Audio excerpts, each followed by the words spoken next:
बाबा का लाल दरवा जावा कवन दुल्हे ठाड़ा बाड़े अपने माई का दुलारी कवनु देई कब तोर विदाई होई है।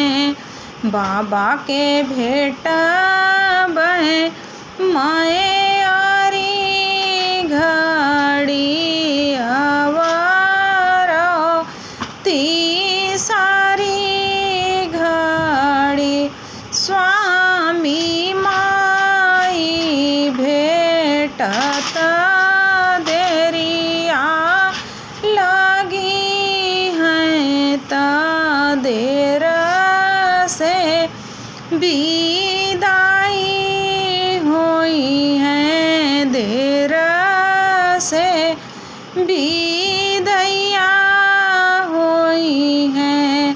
स्वामी नाई हर छूटत देरी लगी है ता देर से